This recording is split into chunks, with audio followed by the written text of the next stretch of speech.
Welcome to Books in Brief, the channel that gives you quick and concise summaries of popular books. Whether you're short on time or just looking for a quick refresher, we've got you covered. So sit back, relax, and let's dive into today's book summary.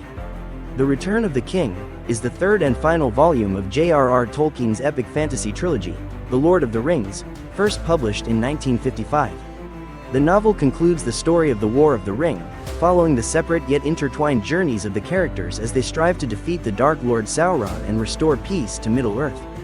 Book 5. The novel begins with Gandalf and Pippin arriving in Minas Tirith, the capital of Gondor, to warn the city of the impending attack by Sauron's forces. They meet Denethor, the steward of Gondor, who is overwhelmed by despair and refuses to cooperate effectively.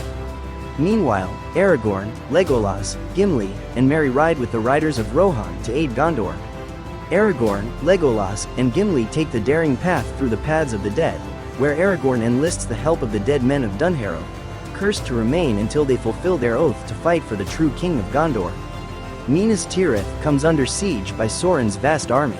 Despite fierce resistance, the city's defenses are faltering. The forces of Rohan, led by King Theoden, arrive just in time to turn the tide.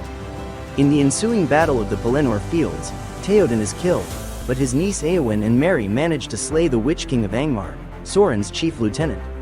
Aragorn arrives with the army of the dead, which decimates Sauron's forces, leading to a decisive victory for the Free Peoples.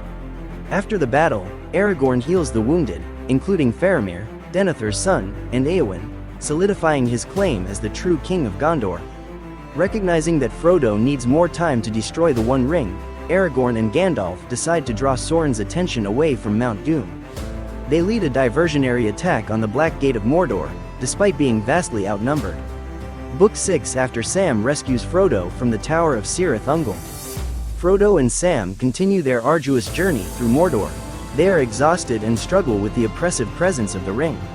Sam, showing immense loyalty and bravery, carries Frodo up the slopes of Mount Doom. At the very brink of their quest, Frodo succumbs to the ring's power and claims it for himself. However, Gollum attacks Frodo, biting off his finger and reclaiming the ring. In his ecstatic victory, Gollum falls into the fiery chasm of Mount Doom, destroying the ring and himself, thus defeating Sauron. With the ring destroyed, Sauron's power collapses, and his armies are routed. The forces of the Free Peoples emerge victorious, and Aragorn is crowned King Elessar of Gondor and Arnor, heralding a new era of peace and prosperity. Frodo, Sam, Merry, and Pippin return to the Shire, only to find it taken over by ruffians led by the treacherous Saruman. They lead a rebellion and restore order, demonstrating their growth and newfound heroism. Years later, Frodo, still suffering from his wounds and the burden of the ring, decides to leave Middle-earth.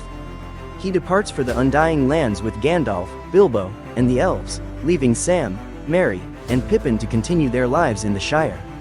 The Return of the King explores themes of heroism, sacrifice, and the restorative power of hope. It delves into the nature of leadership and the burden of power, concluding with a message of renewal and the enduring resilience of the human spirit. Tolkien's richly detailed narrative and profound thematic depth make The Return of the King a fitting and powerful conclusion to the epic saga of The Lord of the Rings. That's it for today's summary on Books in Brief.